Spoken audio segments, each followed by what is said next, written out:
to the AB 617 Stockton Steering Committee meeting for January 19th.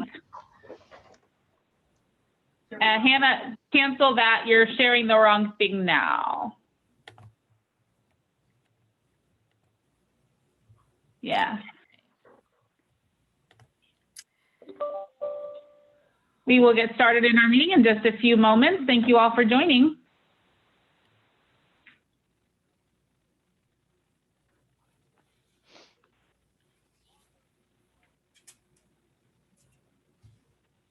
And for the committee members on Zoom, while we're waiting, if you wouldn't mind, please go through our typical process of making sure that your screen name reflects your role on the committee or your affiliation. We'd love to know which committee members are on the line and whether you're with CARB or the Air District or some other organization. We are happy to help you rename yourself if you need that assistance. Please just raise your blue hand or unmute yourself during this pre-section of the meeting, and we're happy to help you get renamed with your screen name appropriately. We're going to get started in just a few moments.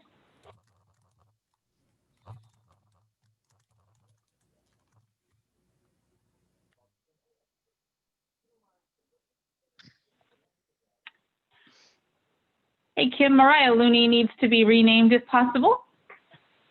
Okay. Is she under a name? Oh, no, she's just here. Okay. We see your request, Mariah, and we're working on it. Thanks for giving us the heads up. And what is she? She just needs her organization?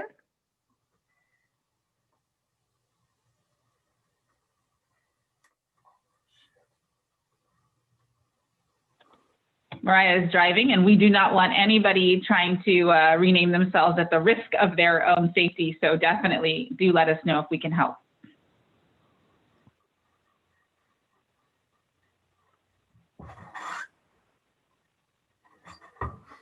Hi, thanks. This is Mariah. I'm on the steering committee with Restore the Delta. Thank you. Thanks, Yep, Mariah. we got you, Mariah. Thanks.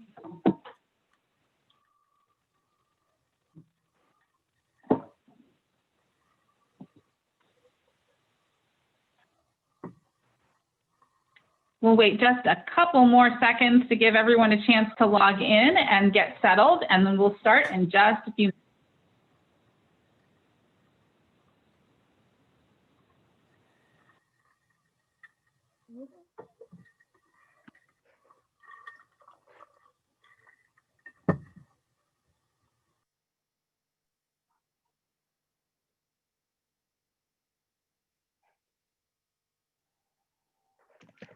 And it looks like Douglas is logging in just a minute, Erica. Perfect.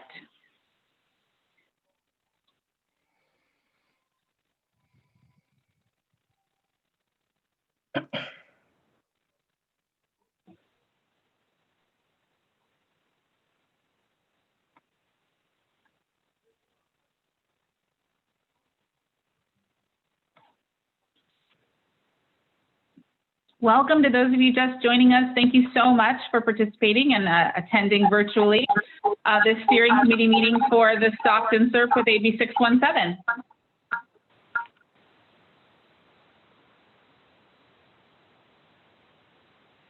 We are going to get started in just a couple seconds, and that was a great reminder that if you are able to, please do rename yourselves. Make sure your screen name reflects your name and your affiliation. And if you are not speaking, please make sure to mute yourselves as well to reduce the screen, the background noise. We do have sometimes upwards of 60 and 70 people on the line, and it can get a little bit loud. And we certainly want to make sure everyone is heard tonight. So thank you in advance for muting your line when you can. And if you need help with that, we can do that too.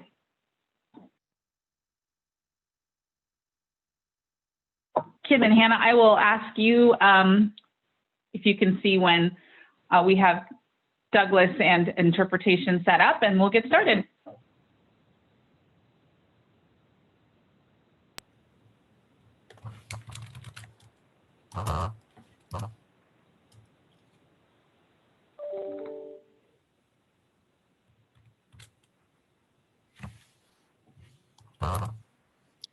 Well, I don't see Douglas on the line yet. Kim, correct me if I'm wrong.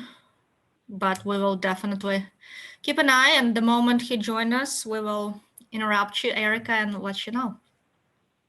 Yeah, Sounds great. Perfect. Well, for those of you that have just joined or that are on the line now, thank you so much for attending today's second steering committee meeting for January. Well, actually, the third steering committee for January, because we had a meeting scheduled for the first of the month, and then we postponed it until last week, and then we are meeting again, and it's so good to see you all on the Zoom call. I want to make sure that you all know that we will stop kind of the process of the meeting when we have one of our steering committee members come on, just to make sure that he can get hooked up with interpretation. But in the meantime, we will get going to make sure we honor your time as well. So good evening, happy Tuesday after a long weekend.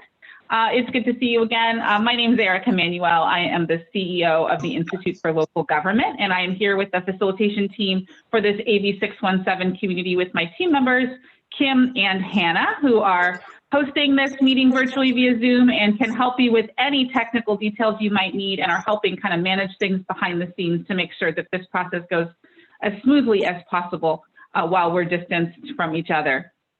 At the last meeting, we made really, really good progress with our incentive measures, and we had a sorting exercise that was really productive. It moved us towards the process of getting our CERP developed. And we're going to move into that second part of this process. And so with that in mind, we have developed the attached agenda, which I'm going to show you on the next slide, which it should be showing on your screen. This agenda is incredibly straightforward, and it's very much about making sure that the CERP is getting done to meet the timelines that we've identified for you.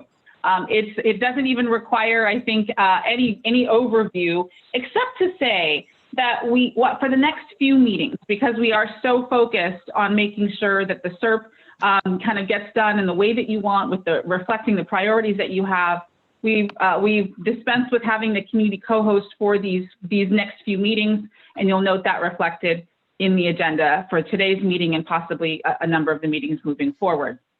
And as you can see on the agenda, it's entirely focused on the CERP strategies and then public comment at the end.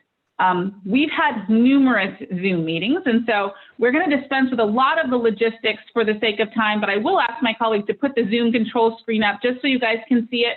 The big key details are to make sure that your screen name is accurate, and make sure that if you need to raise your hand, you can do that with the blue Zoom hand using *9. Please stay on mute to make sure that we minimize the background noise. And if you are on a cell phone or a phone, please push *6, and that will mute your phone. And then if you would like to, please continue to use the chat box. It's very active and it's all recorded, and we are very happy to answer questions in the chat in real time and after the fact for the record. So if you are on a phone and on a computer and you want to link your accounts, you can do that by using your participant ID at any time. So you're only on one account at a time. The other thing to note is that if you are a resident participating in the 617 stipend program, you should remember that this is a stipend eligible meeting and that you should stay in the meeting for 75% of the time to get credit for it. We want to make sure that we register your name appropriately and track your attendance appropriately. So once again, that screen name is really, really important. Last formality, this meeting is being recorded and there will be public comments at the end. These CSC meetings are always open to the public, and we're grateful to our public members that participate via Facebook and occasionally on the Zoom. So if you are a member of the public, please note that we will take your comments at the end of the meeting, and we will absolutely and always accept comments and questions posted on Facebook or submitted to the ab617@valleyair.org email address during that public comment period. All right.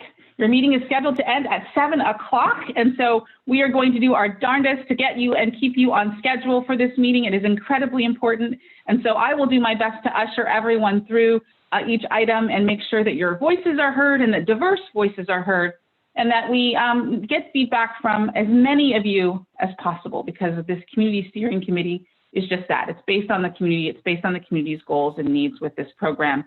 And we want to make sure that we hear you and that we reflect some of the priorities you've identified. Erica? So without any additional, I do have one question or comment. Erica, Douglas has joined us. Yes, and there's one Excellent. question. Let's get Douglas set up, and then we will move to our community our actual host with the Air District if they have any additional remarks. And I do see a hand from Taylor Williams, and I wanted to reflect that as well.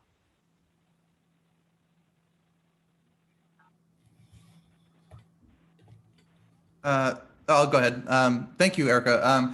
I have a quick question just regarding the agenda. I can't remember exactly where we landed on the camp subcommittee from the last meeting. I want to make sure that we voiced that for today as well and give that a little bit of time, because I want to make sure that's not getting lost in the sauce, as it were. This camp subcommittee, that's a good question and good reminder. The subcommittee was discussed on Thursday, and there's going to be a subcommittee meeting, but there hasn't been one yet. So I think what you should be looking for is an email from the Air District with availability, and then that camp subcommittee will be moving forward and convening. So for those of you that weren't at the meeting on Thursday, that's the next step. And since we had that long weekend, it's only been a day, but I would envision that you will be hearing from the Air District about appropriate times and when that meeting is going to be scheduled so that you can participate. And then in the future, the camp subcommittee updates will be certainly brought to the CSC meeting. Does that answer your question, Taylor, or your comment? That's great. Yeah, so anybody in this steering committee is allowed to sit on that committee as well, if I'm hearing that right. Absolutely, absolutely. And I think we're just waiting for those doodle polls numbers to come through, or the email to go out, and then the dates to come through, and you should be hearing about that subcommittee anytime now. Great, thank you. Sure thing. Hi, Douglas. Hi, Erica.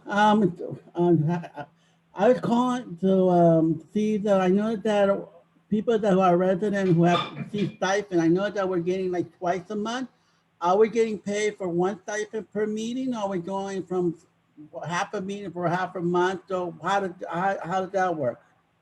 Thank you. Yeah, that's a good question. For those of you participating in the stipend program, the Air District determines which meetings are stipend eligible. So when you guys have had like multiple meetings in a month to kind of work on your CERP, those are stipend eligible meetings. So you've had 2 meetings for the past, I think, 3 months, and both of those meetings in each month count. So you will be getting one check for 2 meetings if you participate in both of them. And they'll still continue to come monthly, but what we're doing, just to simplify the process of check submission and not to confuse anybody, is we submit checks at the end of the month. So we don't want people to get multiple checks and get confused. So we wait until the very last meeting and then we submit the checks. So your meeting is now on the 19th. We're probably going to issue checks and reconcile all the attendance next week. Okay. And I think Air District team, one thing that's a little weird about January is we had that sort of 20-minute meeting where we talked about postponing. What is the verdict on that meeting? Does that one count as well, or will it be a 2 or a 3 stipend meeting this month?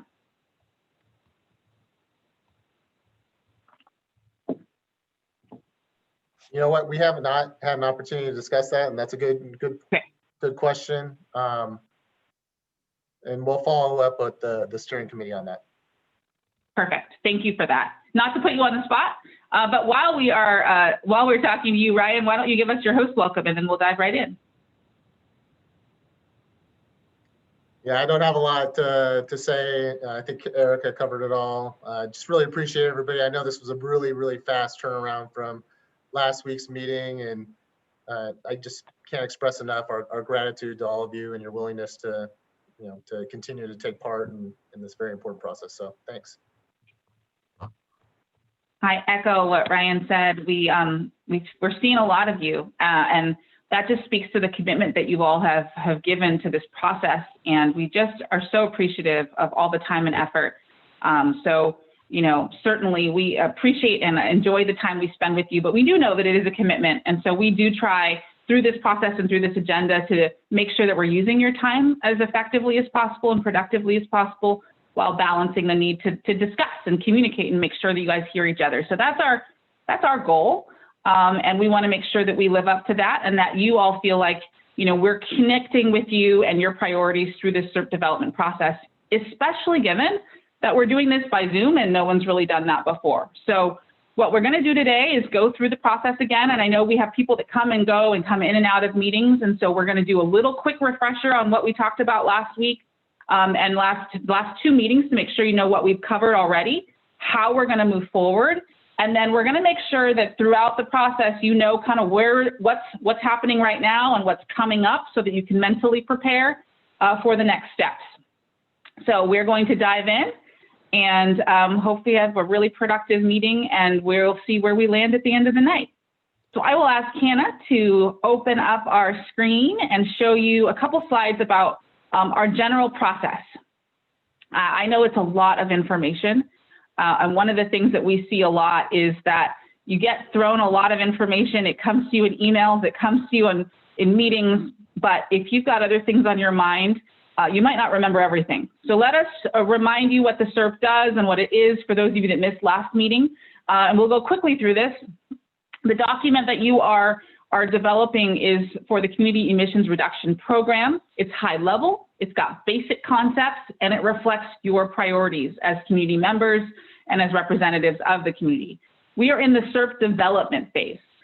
There is another phase that comes right after that, and it's the implementation phase, and that's where you get really detailed. You talk about the specifics, and that's a 5-year timeline that really goes into all the nitty-gritty that's going to help make this CERP actually work for you and make sure that the emission reductions take place. A couple key things are in the boxes here. I don't need to read them all. The big deal is the CERP is dynamic. This is important because it's not a static document that once you develop your CERP, it's stuck. It can be adjusted because your community is going to adjust over time as well. So it's a flexible document. Think of it as a framework. But even after this committee gets consensus on what you've achieved, you can modify it during that implementation phase.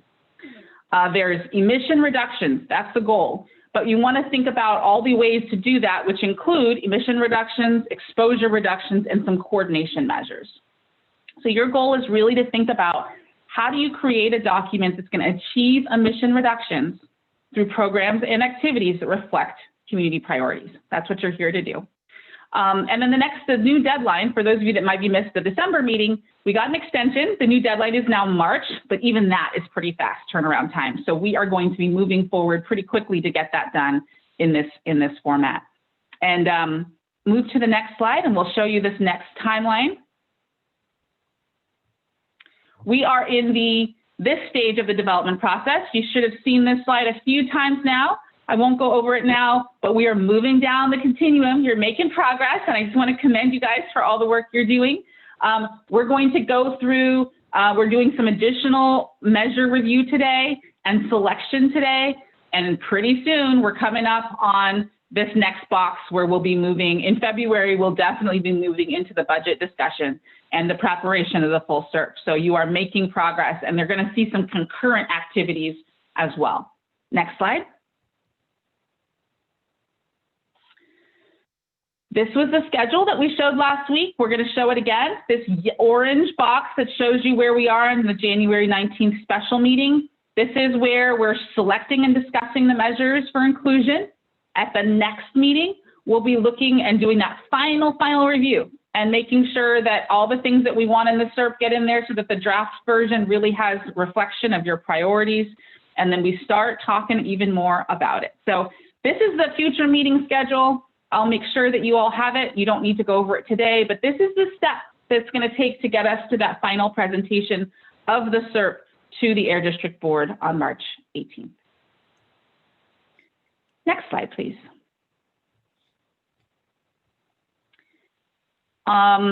This is what you've done so far. So January 14th, we reviewed and we resorted 5 out of the 10 red and yellow incentive measures. And that's actually really good progress because we made a decision on Thursday to hold off on the Stockton measures. And can you unshare your for a second, Hannah? I want to talk a little briefly about the Port of Stockton. And I think I just saw a chat question, which was perfectly timed. So last week, we got 5 out of the 10 measures moved over to where we wanted them sorted, but we held 5 of them.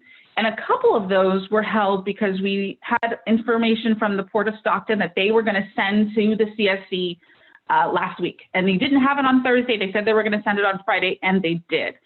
There is information in your inboxes, if you haven't seen it already, from the Port of Stockton. That being said, we were going to talk about those measures today and really kind of hone those in, wrap up that last measure, all last 5 measures.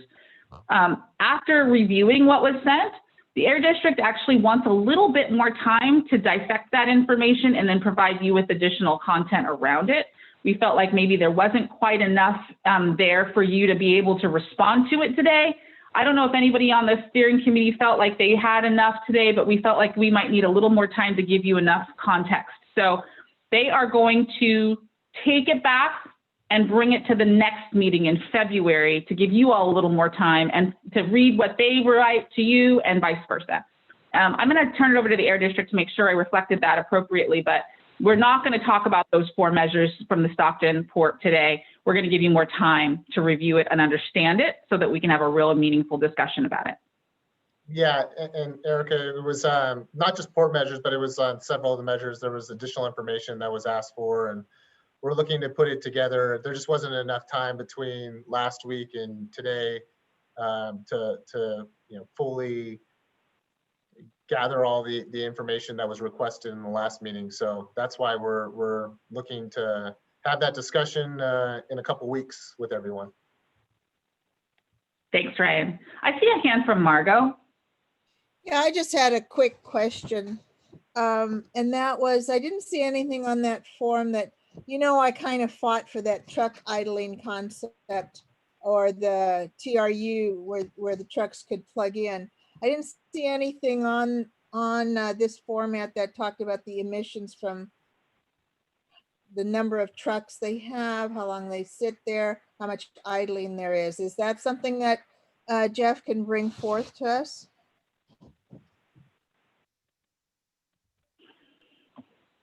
I can look into that. I don't know if we have an anti-idling policy that's enforced at the port, but that's only on port property. There's still a lot of trucks in and around the port.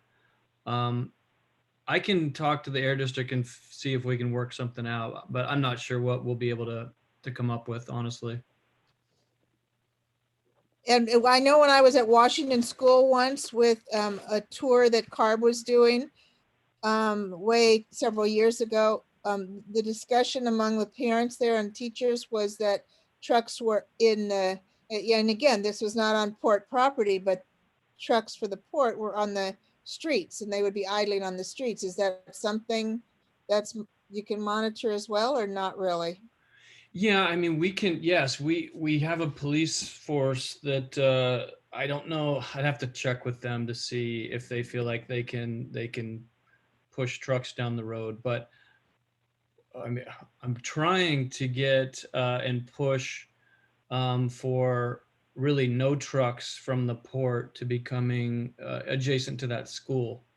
We've already made a pretty good, some pretty good progress there, but I think what we really need to focus on is rerouting some of the trucks that are coming in off of Harbor and Fresno there to come down and come off Highway 4 onto Navy and then come back on Washington and not be able to go through all the way down to the port. That's, I think, the long-term approach and the long-term solution.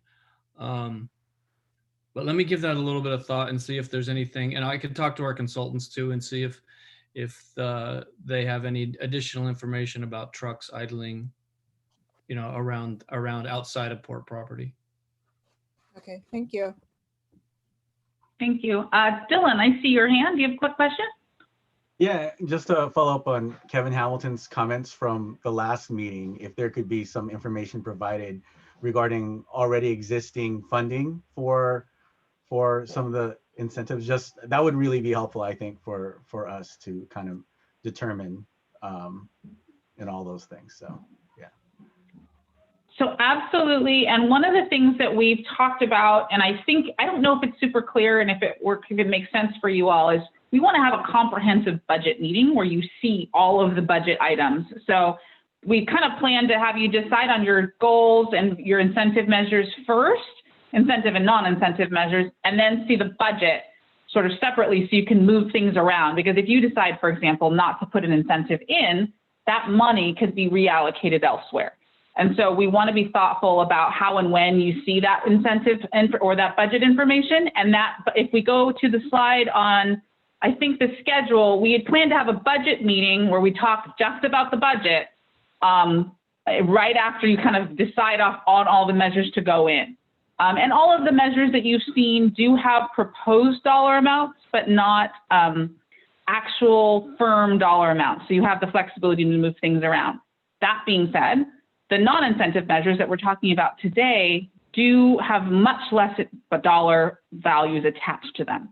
And so I think that the goal, and I'll turn it over to the Air District to confirm this, to make sure you have as much as possible, definitely before the budget meeting, but that there will be a meeting just to talk about money, and that you'll have all the insights you need before that meeting.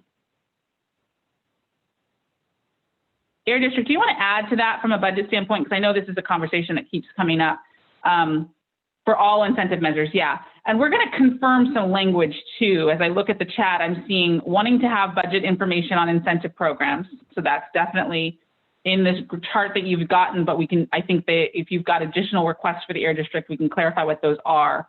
And then there will be a whole separate meeting just about budget. Yeah, I mean, we can put together what is available, similar to what was discussed at the last meeting, and it's just an important reminder.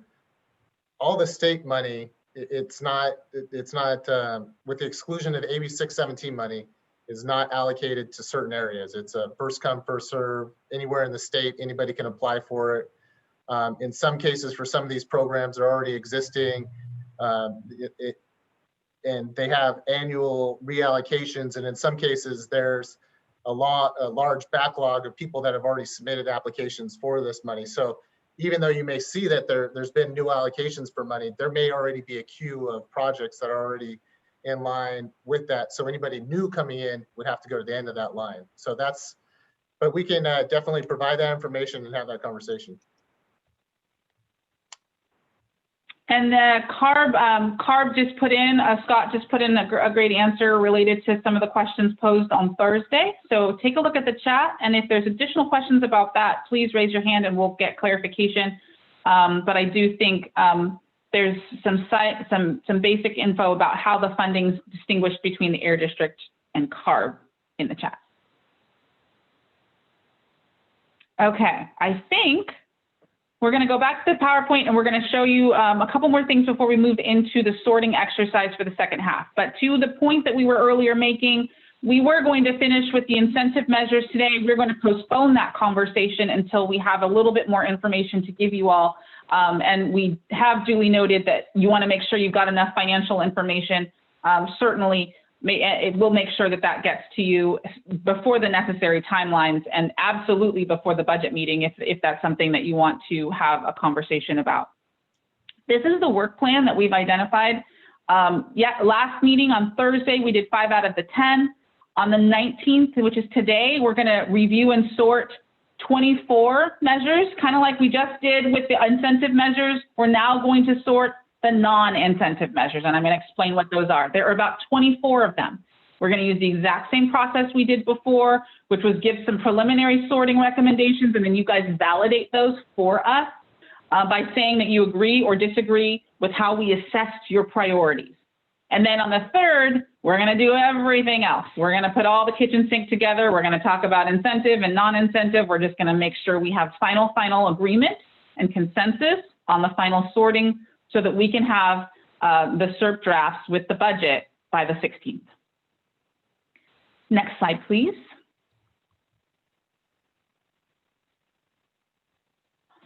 So this was just a reminder about our process for those of you that missed the last meeting or are new. If you, this is a collaborative process, but with 60 of you on the line, sometimes it can get a little hard and unwieldy to share the microphone and or the Zoom screen.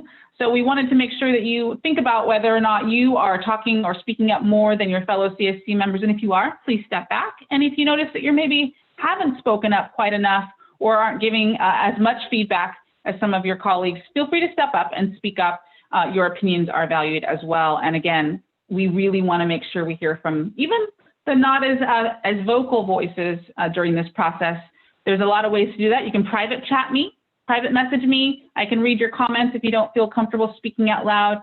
You can raise your hand. You can chat to the entire group. Lots of opportunity for you to provide that feedback. Next slide, please.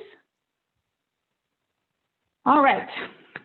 What we did last week and the week before that, or the month before that, was really talk about incentive strategies. There's big dollar amounts in those incentive strategies. The vast majority of the CERP budget is going to incentive strategies. You've discussed that during at least the last, I think, 3 to 4 meetings.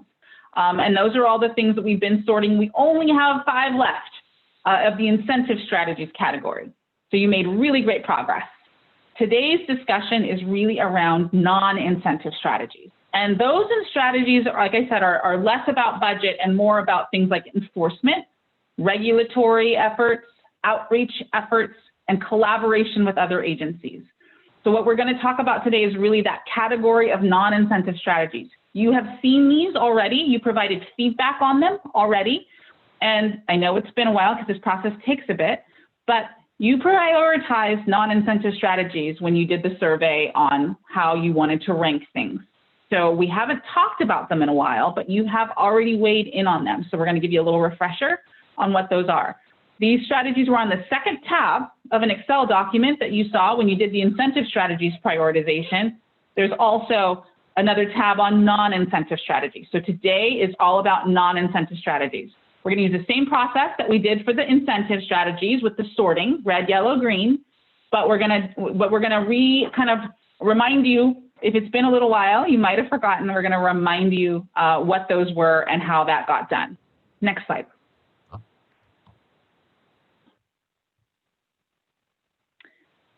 As a reminder, yeah, red, yellow, green, the green things you already kind of prioritized based on your feedback and your comments.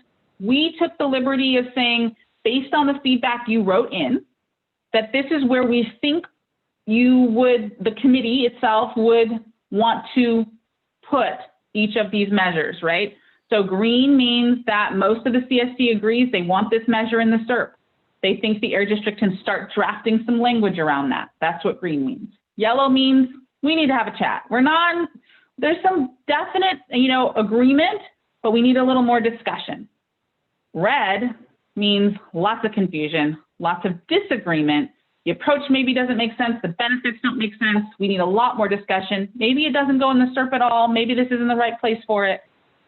That's how we've structured red, yellow, green. It's what we did before with the incentive strategies.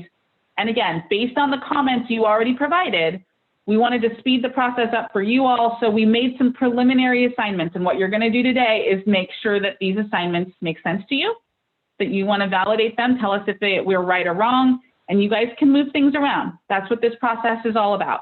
And then again, we're going to have a whole separate conversation about budget. And part of the reason is because the budget can change. If you decide you don't want a measure in there, the money allocated to that can go to the larger pot. So we definitely want to talk budget, but in a separate meeting after the sorting is complete, and we want to make sure you get the right information to think about that and have a critical conversation about it. I want to take the share off of the screen and make sure we answer any questions while we have them. Are there any questions about the process before we get started on these non-incentive measures?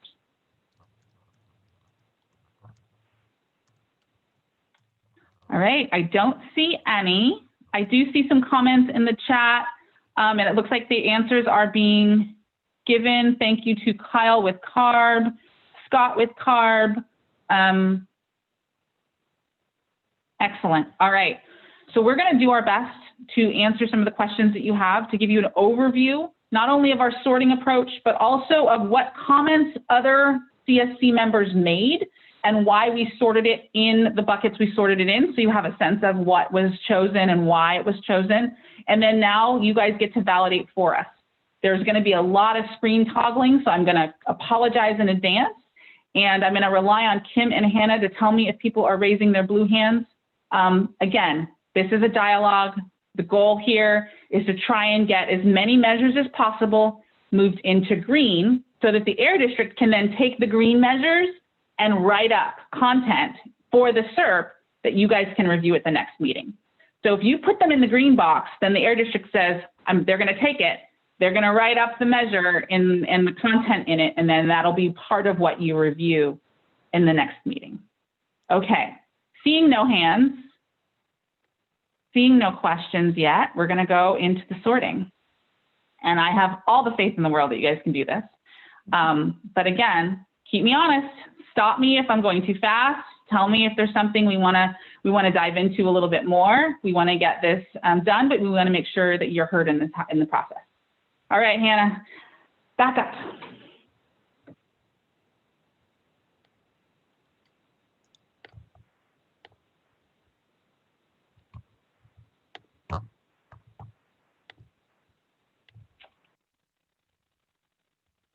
Okay. These are the non-incentive strategies. Just like the last time, we took the liberty of sorting them based on comments and feedback that you gave when you had your prioritization exercise.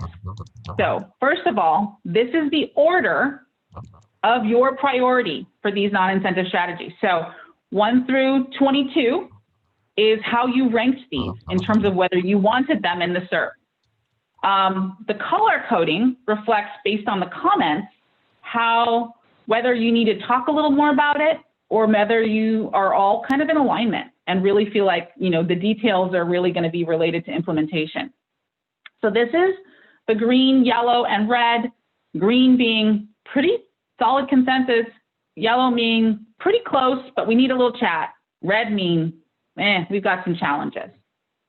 There are a couple additional notes here at the bottom: enforcement, coordination, and regulatory.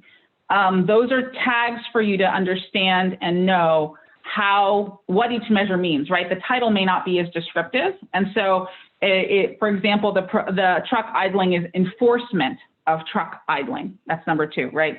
Enforcement of truck idling. It's a little different than the other truck idling measure that we saw in the incentive measure, which has more of a financial impact, a financial incentive impact. Okay, moving to the next slide. I want to show this to you briefly. So you can see it sorted by color. This is our proposed organization based on the feedback you've already provided. This is very much like we did the last time. You'll see that we put 13 different incentive strategies in, or non-incentive strategies in green. We have 9 in yellow and 2 in red. And we're going to go back through this, and we're going to make sure you remember what everything is and that you agree with these measures. But I wanted you to see these 2 slides just so you can see the buckets in 2 different ways. One is color-coded and one is sorted. While these are noted, thank you, Hannah, I want to ask if anyone wants to get a definition of some of these. If you forgot, what maybe some of these non-incentive strategies were and you want a little primer, would you like us to give you a quick overview of those? I can't see a hands up or raise the thumbs up if you do need that. If you feel like you've got enough insight, you remember this, we've been going over it for a while, you're good, you just want to go into the sorting, we can do that. But if you do want to get a primer on 1 or 2 or a reminder or refresher on 1 or 2 definitions, give me a thumbs up. I see Douglas is clapping. Can we do the yellow ones just from Debbie? She wants to do descriptions on the yellows. Okay. Douglas, is there one in particular that you wanted a definition of, or are there any? Taylor and Douglas have their hands raised. Sorry, thank you. Let me check and see. I'm a little confused with if most of them will have any abbreviation when it comes to green in the green category or the yellow category or the red category. Those are my concerns. Why I'm asking for the hand up for references. So will they have any remediation, did you say? Yes. I'll turn to our Air District friends for that.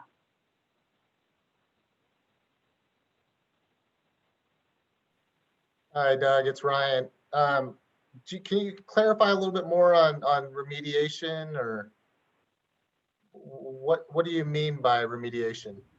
Like you did refer, when you're saying that there'll be color mark on certain things, like there'll be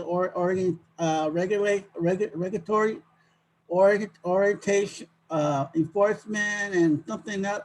Are you gonna put that in those category of the green and the yellow, or mostly the green area? That's what I'm asking the question. Yeah, if you look at slide 11, if you can go back to that one, that's where they have it sorted out by,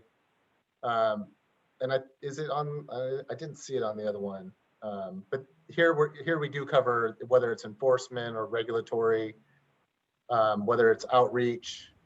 So let me ask you this: do enforcement mean that you're gonna have code enforcement to go in person, or organization coordinating is what your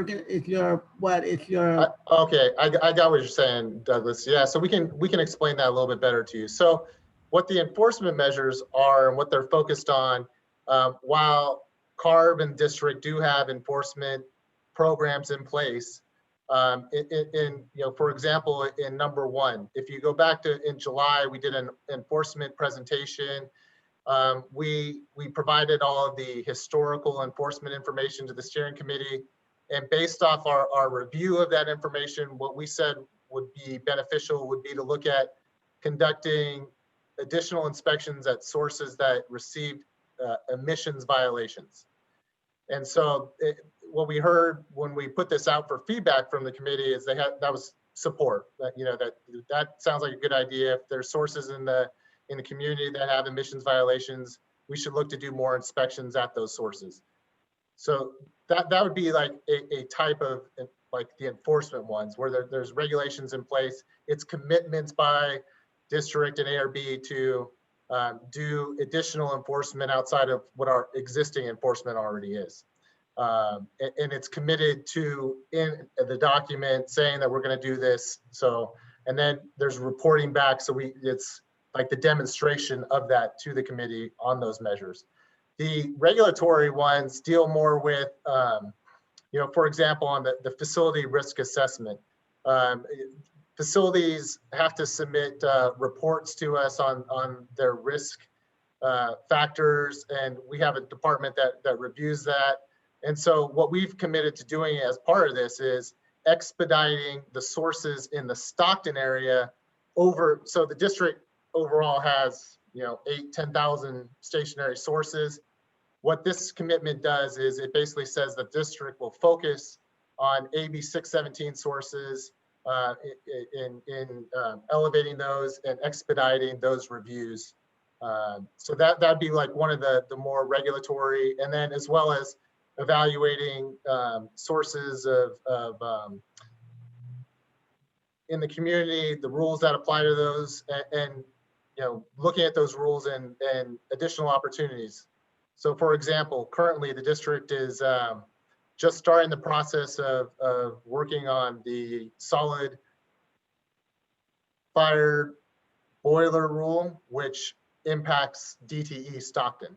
And so we've sent out notice or emails to the steering committee about that rule development effort so that the steering committee can get involved in that and participate in that public process. That would be similar for other sources of concern. We'd review those rules and see what could be done. That'd be a commitment in the CERP to do that work. Outreach is what we heard from the committee that was important would be to do more and targeted outreach to educate the community on the rules and regulations that are in place, whether district rules or state regulations that apply, and to encourage compliance with the regulations, to encourage use of grant opportunities, incentive funding, to take actions themselves to reduce pollution within the community. That would be like the outreach efforts. And that'd be a lot of different things. And it's a multi-pronged approach, a lot of different outreach. It could include anti-idling campaigns, residential wood burning campaigns, things of that nature, illegal burning, which I know is on here separately, but it would include those types of efforts.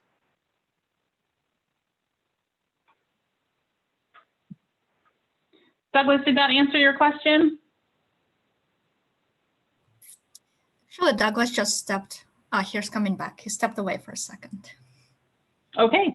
I understand. So what the point is to clarify what good, but the thing is that when you talk about enforcement, that's like a top priority between enforcement and then coordinating and regulating.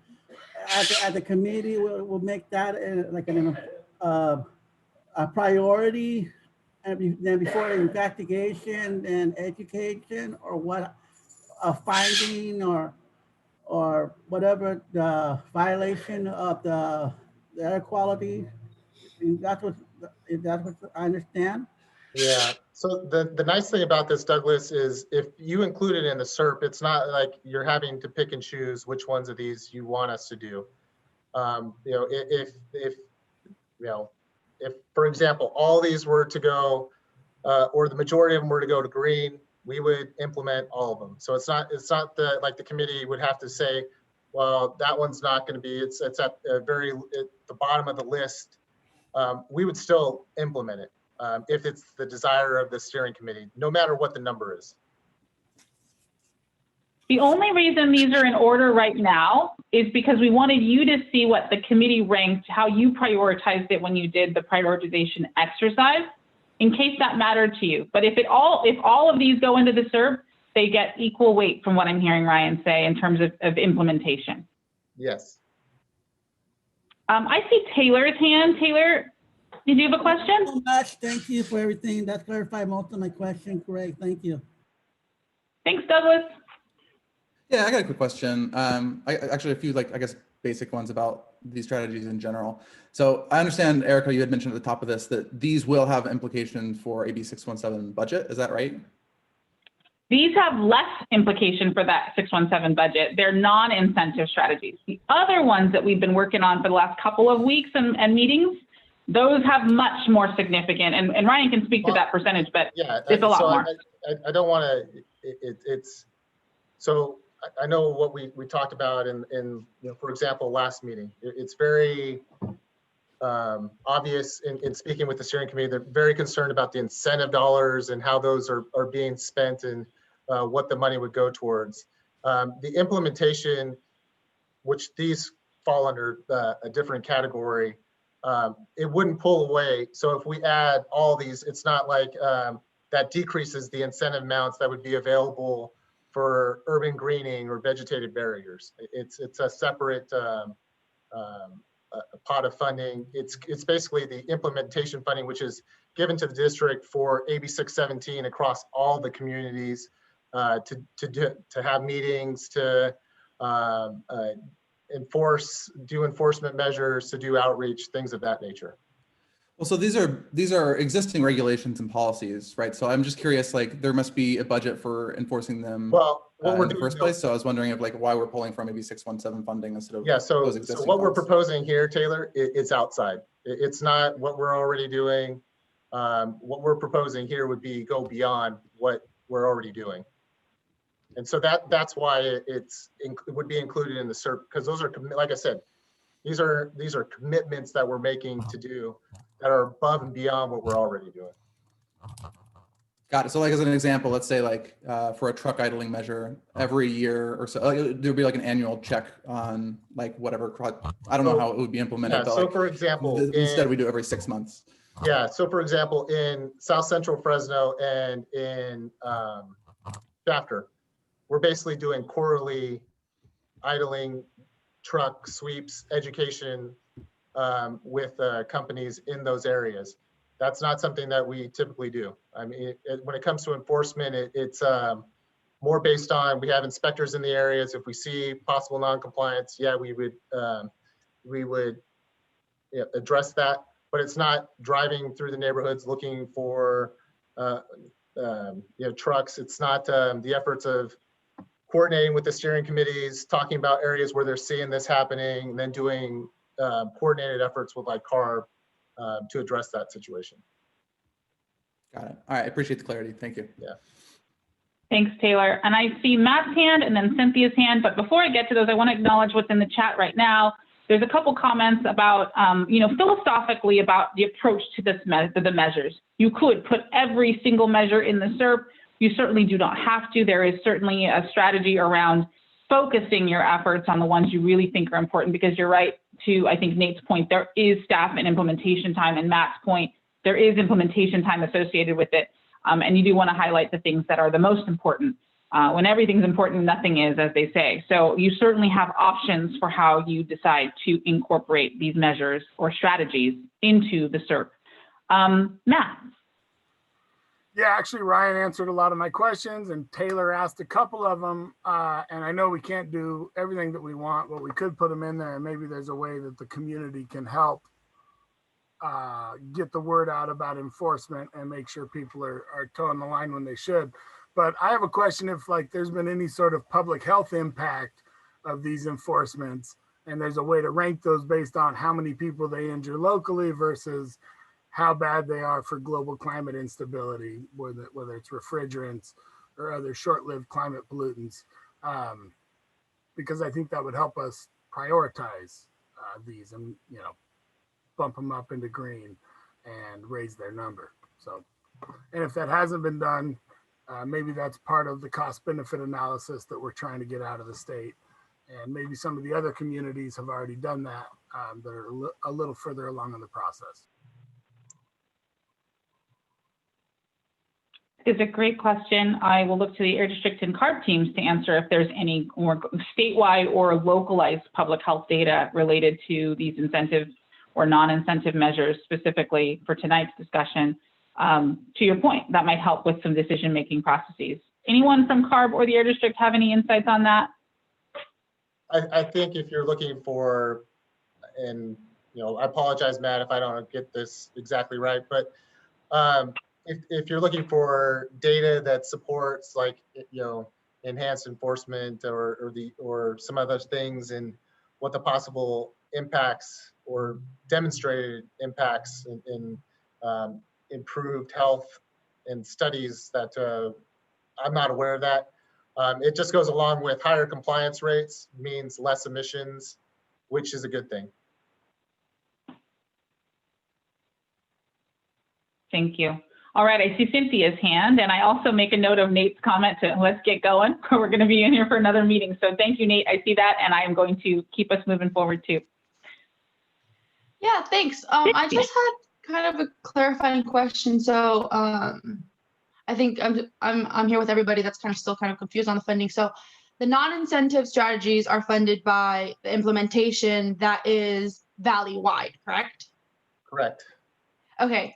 So and you mentioned that Shafter was doing it as a truck anti-idling as well in their CERP, correct? Correct. Okay, so my question is, wouldn't the truck idling already be technically something that you guys are already doing, and it would be a matter of saying, of the steering committee saying, yes, we want to do it, or no, we want to do it?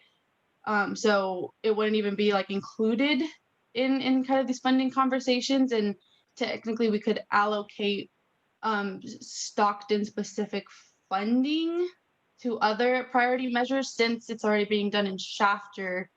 Wouldn't that mean it could already be done in But it's Stockton? only done in Shafter, Cynthia, because it was part of their CERP.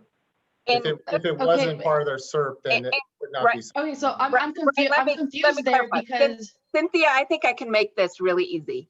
In Shafter, we have more hours where we have inspectors out in the world looking for illegal truck idling. So that's actual physical bodies in Shafter looking for truck idling.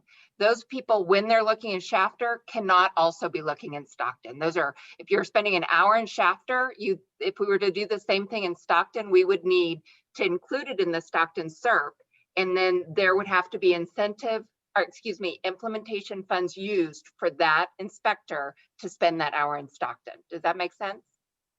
Yeah, that makes sense. So it's not equally distributed among all the Valley 617 communities. It can be. It all is up to whether the community steering committee wants to prioritize it as something that is important to them. If you put it in the CERP, then they allocate the time and the manpower to do it. Okay. Yeah, thanks. Okay. Let's see. There's a question in the chat from Matt. Why Stockton last on the docket? Oh, it's just about your CERP's not done. Yeah, but once you so this is a great segue into sorting. To Nate's point, we're moving this. This is why we've begun the process of making some adjustments and sorting prioritization for you in advance to kind of keep this moving a little faster. Our intention was to take and reflect your priorities based on what you already wrote in here. So as you can see on the screen right now, we've identified these 13 things are green based on what you said in the comments, kind of how you felt about most of the items, what you thought was, reasonable. You felt like these were a pretty big priority for you. You wanted them in your CERP. It was pretty clear to us based on all the collective feedback, the things in green were pretty green. Does anyone have any concerns about things in green that we can talk about now before we move into yellow and red? And I'll ask you to raise your hands because I can't see everybody all on one single screen. So if you do have any concerns about anything in green, now is the time. I don't want to rush you, but I do want to make sure that we talk about the ones that I know you guys want to chat about a little bit. I'm seeing no hands. That's excellent. All right, we are moving to yellow. And this is an interesting thing. So cool, Stacy, you are on my favorites list right now. She's moving things from yellow to green. Let me do a little explanation about some of the items in yellow that are in orange text. Okay, I'm going to ask for Air District help on this because I want to make sure I reflect it appropriately. But there are a couple things that you'll see that are they're really enhanced enforcements, right? So ocean-going vessel fuel regulation, mobile cargo handling, transport refrigeration. Some of those, the things in orange, are CARB enforcement measures. And so CARB's going to do most of those things. And I want to confirm that with the Air District and CARB, but everything in orange is actually going to get done in some way, shape, or form. And so you can just put it in your CERP if you wanted to easily move it to green with the understanding that CARB is going to do this, and just elevating the visibility of it by putting it in your CERP would ensure that they know, will signal to them it's important to you. So the things in the yellow column with the orange text 1 through 7, do you see those in yellow? Yellow column, orange text 1 through 7, those are kind of special, because they're going to get done. CARB's going to work on them, and they're already kind of in progress. But they would be, if they were added to your CERP, CARB would get a signal that said, yeah, we know that Stockton really, really wants this done. Does everybody see that yellow column and the orange text 1 through 7? Those are a little special. Those are some enforcement measures that CARB is already going to do. So I want to make sure I reflect that accurately. I'm going to turn it over to Ryan or anybody from CARB that can speak to it. But 1 through 7 are kind of set. Ryan, help me out here. I believe Eric Bissinger is on the line, and he can speak to CARB's enforcement measures and what the goals and the objectives by including them in the CERP, and what that would get the Stockton community as a result of having. And what I want to flag for you along this process is that if you wanted to, you could put them in the green bucket knowing that they're going to be done, right? They're relatively easy. If you find them as a priority, those could be easily moved over to green if you wanted to. And then Eric, if you are on the line. And yeah, just real quick, I'll let Eric go. Sorry. You sure? Yeah, I mean, so these all here in these yellow, these are all CARB regulations, and we do already enforce these in Stockton. But we are going to continue to do that. And I mean, if you guys put these into the green or leave them in yellow, we're still gonna do them. And we're going to come to the steering committee, because typically we go to locations that are we know are heavily trafficked with lots of trucks. But we'd like to come to you and you guys can let us know like certain areas that we're missing or certain things that we could focus on. So we're still going to be involved with you guys also to get, yeah. And then of course we're going to come back and report back on what we've accomplished. I hope that answers that. Hey, Eric, Yeah. Just for further clarification, when you say that these are things that you already do, that you're, the difference being that these are statewide programs, and I guess the difference being here would be that these are commitments that you would be doing on a regular basis. That I think that's probably the key. That goes kind of above and beyond what is typically done. Not to saying that CARB doesn't regularly enforce their rules and regulations, but I mean I think there's the added commitment, the elevation of this to do these enforcement measure or enforcement efforts in the community on these regulations, right? Right. We would commit to, doing enhanced and increased enforcement, and not just the numbers, but also different locations throughout the boundary. That you guys can point us in that direction. And work with the district as we go through it, and then report back the results. So just to rehash what was said, I want to make sure everyone understands in the yellow column, numbers 1 through 7, which are in orange text, those are CARB regulation enforcement measures. And they're going to be done, but they would, if you put them in your CERP, it elevates that visibility to CARB, and they will do more. And it'll be enhanced enforcement. I'm seeing in the chat that some are agreeing with Margot that they feel like 1 through 7 are all important, should be moved to green, important enforcement. I do see that. Yes, Dylan's question, enforced enhancement. So moving 1 through 7 would, from in the yellow bucket over to green, would signal to CARB that you really, really care about this, and that they should enhance their enforcement efforts in the Stockton area. Eric has something to add. Hi, Eric.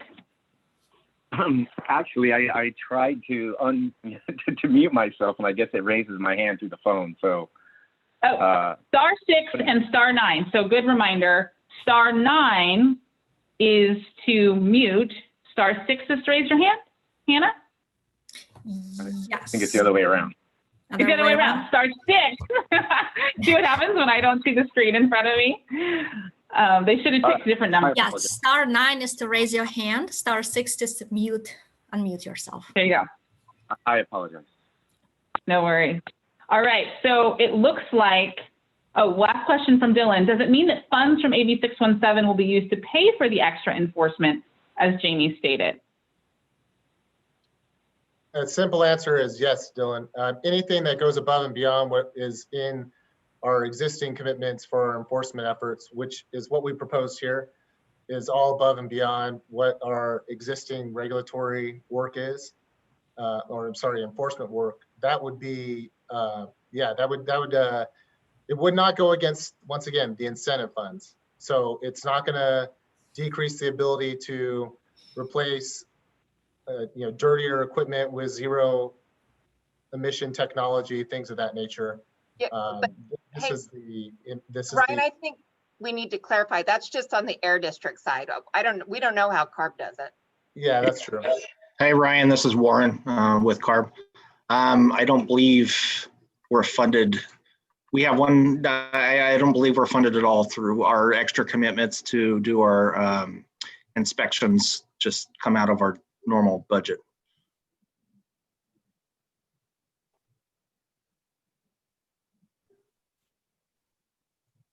So Warren, if I can ask, can you clarify what you mean by that? Does that mean that if the CSC drops these items into their CERP, you have the funding to do it, like operational funding or to do it, or not? We just work it into our normal, I mean, not normal, but it's in addition to what we already do. Okay, so you can do it. It's just built into your staff hours and work plan, and you structure it within your existing budget. Warren, I know ARB, I mean, ARB also receives GGRF funds for the OCAP program. So I mean, ARB does get funding for AB 617 work as well. That's my understanding.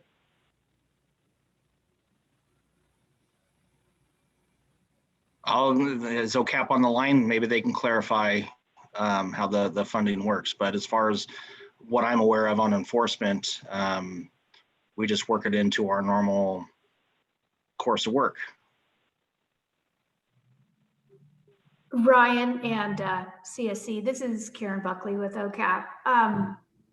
I would say that there probably is some funding that goes into enforcement for additional focus types of enforcement of regulations. And it's really if the group identifies areas within the community that you want the team to look at.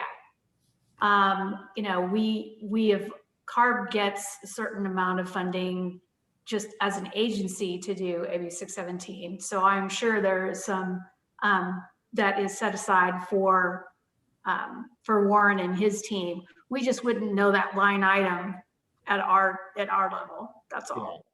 Yeah. So if I can, thank you for that, Karen and Warren and Ryan. So if I can like kind of consolidate comments, if the CSC decides to move these yellow 1 through 7 from yellow into green, it would signal to the CARB that this is important to Stockton, and then in implementation, they would help identify specific locations, and there would be enhanced enforcement in these areas, and that would be funded through existing CARB operating budget or some incremental funding provided by various sources. But CARB would make sure that that happens because it's a priority in the Stockton CERP. Did I get that right? That sounded like a good summary. Awesome. Okay. So back to that question. And it's a good question. Thank you, Jonathan, for keeping me honest. Like I said, is this making sense for the Stockton residents? And I would love to hear you tell us if we are confused, if you have any concerns or questions. It's a lot of technical information about funding and measures and incentives and very technical things. And this isn't everyone's day-to-day world. Anyone have any questions? No questions stupid. There are no bad questions, stupid questions, no time wasted here. Please feel free to raise your hand or unmute. All right, seeing none. Oh, let's see, 1 through 7, moving to green. Going once, going twice. If there's any objections to that, now's the chance to raise your hand and speak up. And we are going to talk more about what the yellow items are, Debbie, don't worry. Unless you want to speak specifically about the CARB enforcement measures, which we certainly can do. A lot of things, it looks like we have some support from residents to move 1 to 7 to green, but we also feel like people might want a little bit more detail. No, I don't think anybody needs, except for Debbie Provost. Okay, sorry, as I read all the chat, it goes very quickly. Debbie asked to talk about what the yellow items are. And so there's 1 through 7 are CARB regulation measures, and we can certainly give some very specific descriptions of what each one of those are, if that helps with the comfort level. We will still talk about 8 and 9, because those are not moving over to green, certainly not automatically. We would want to have a conversation about those, and we'll also be talking about the 2 in red. So we definitely want to talk about 8 and 9, and then 1 and 2 on the red side. Do we want to talk a little bit? Is there one in particular or a couple we wanted to get descriptions on from 1 to 7? And I'll ask Debbie specifically if there's 1 or 2 that you wanted to get a description on that you just needed a little refresher on.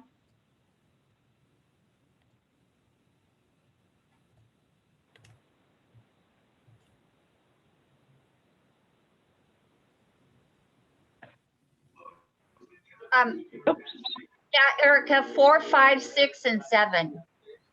Okay. So 4, 5, 6, and 7, for those of you that can't read it, are the Consumer Products Regulatory Program, the Commercial Harbor Craft Regulation, the in-use off-road diesel fueled fleets, and the truck and bus regulation. So that's 4, 5, 6, and 7.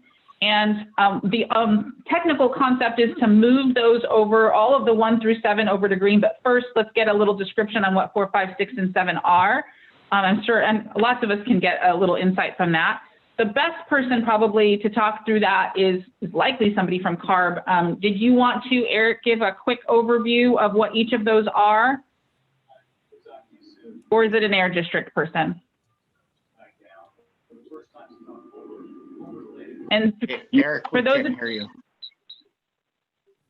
You, am I unmuted? Yeah, okay.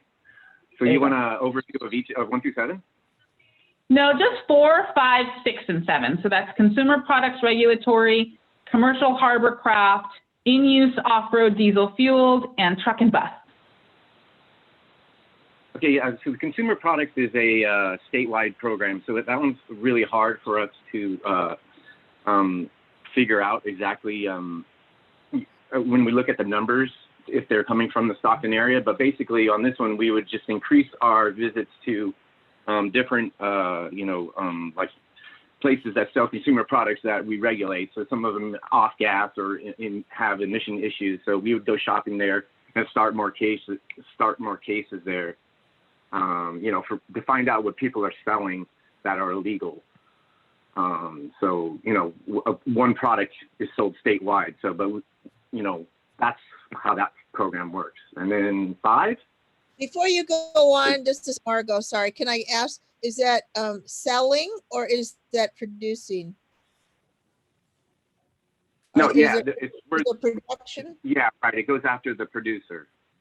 So, and that's why it would be, that's how it's statewide. So we go after the producer, and then we would, start a case with them. We would send it to the lab and find out if if the product is not meeting the standards, and then start a case with the producer. And commercial harbor craft is, those are for like all the harbor crafts that are within 24 nautical miles of the coast. So those are like, boats and fishing vessels and ferries, excursion vessels, tugboats. And we go after the particulate matter and the NOx emissions on that one. And then the in-use off-road, is that number 6?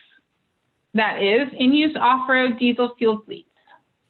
Okay, so this is a diesel particulate matter regulation where we go to construction sites. This is mostly a construction equipment. And they have a fleet-wide requirement to reduce their emissions based on the size of their fleet of construction equipment. So we require them to get cleaner and cleaner, the fleet to get cleaner and cleaner. So if you see off-road equipment in the city and you see it smoking, we can look into it, and we would go after the fleet. And what was the other one? The last one was truck and bus regulation. The truck and bus regulation is another particulate matter and NOx program, and this one it kind of switched over to where it's run like a smog program. So if they're not meeting their requirements, they're not going to be able to get their truck registered. So the requirements are to pretty much to have a 2010 or newer engine.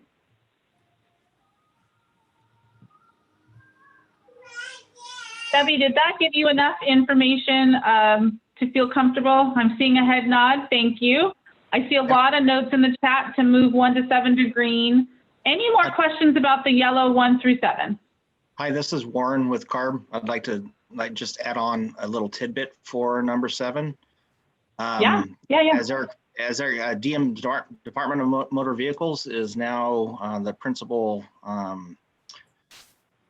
regulator of that regulation. We still do audits and enforcement of it, but in order for a truck to be registered in the state of California, and it's phased in based on the model year of the chassis through the end of 2023. So by the end of 2023, all the truck and bus regulation trucks will be 2010 or newer, but they have to show based on their model year that they're compliant with the rule in order to get their DMV registration. Thanks for that clarification, Warren. I do see a question or comment and question from Jennifer, and she's asking if we leave this as is, it will still get done and no AB 617 funds will be used. That's not entirely accurate from what I'm understanding. So what I understand is if you guys move these yellows into green and you put those in the CERP, CARB will do enhanced enforcement in your area. Absent that, it remains a statewide program and the frequency of that enforcement might be different because you haven't prioritized it in your written CERP. So if you include it, it will get done at an enhanced level. If you do not include it, it might get done, but inconsistently across the territory based on their availability. The other piece is that, yes, this is going to use 617 funds, but not the incentive funds. It's going to use different pots of money from 617. So not the funds that would be used for incentives. So it's slightly different buckets of funding, but that it would be covered by CARB's operating budget. And if necessary, I don't know if these are air district or regulated, but if any of these non-incentive measures are funded by a different pot of money. Okay, and I think, I don't know, Jennifer, if you wanted to unmute and encourage your CSC colleagues to move or not move 1 through 7, but most of the comments that I've seen are to move 1 through 7 over. I haven't seen any except for Jennifer's to not move it. Jonathan's question, when it comes to enhanced enforcement, does that mean quicker reporting and quicker turnaround?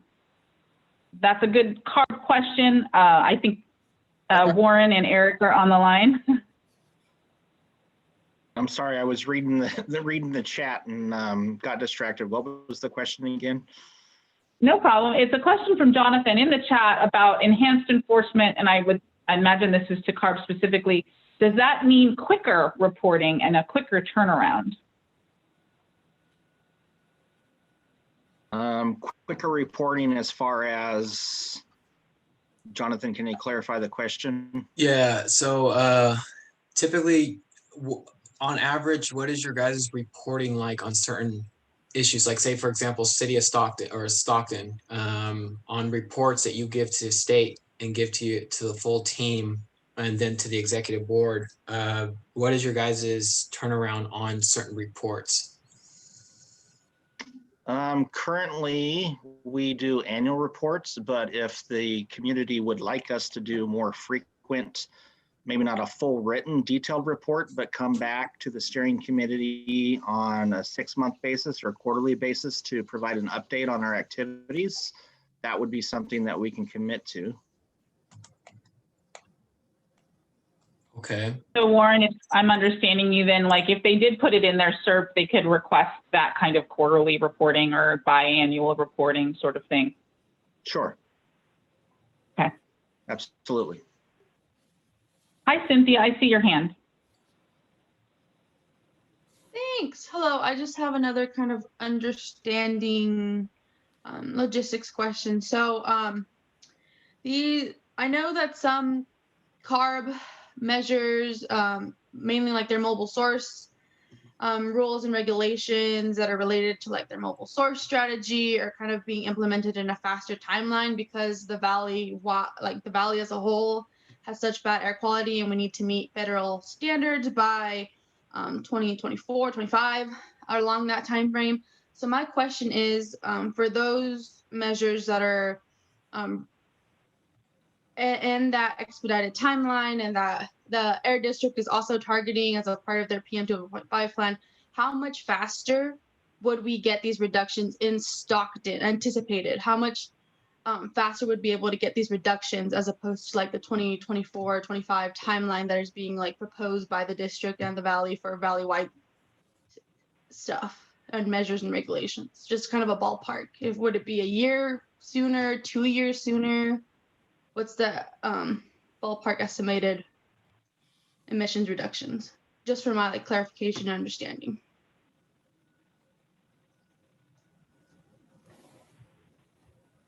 That I'm going to have to deflect to our OCAP counterparts. Is there anybody on the call from OCAP that be able to discuss rulemakings? Let me try. All right. Hi, Karen. Cynthia. This is Karen. And I want to make sure that I understand your question. So you're wondering if we do more enforcement in Stockton, then that would get you closer to attainment. Is that what you're asking? So I'm going to turn my video on too, so you can see me. So is that kind of what you're looking for? They get closer to the health protective standard? Is that what you're? So yeah, before the federal attainment deadline, how much closer would that bring us, particularly in like Stockton? I'm not sure. I'm trying to see, the wording is closer. I think what it does is it focuses the compliance of the regulation in your community, because they're doing more checks than they normally would. Because when you look at a regulation, they enforce statewide, but because if it's in the CERP, they know, okay, that's where if we have a little bit of extra time or resources, then we can go to Stockton, or we'd go to South Central Fresno, or we know this is happening here. So I think what it does is it kind of lifts everybody up, but Stockton will get that little boost. I don't think it's not necessarily, that one act is not necessarily gonna like pitch you over to the other side.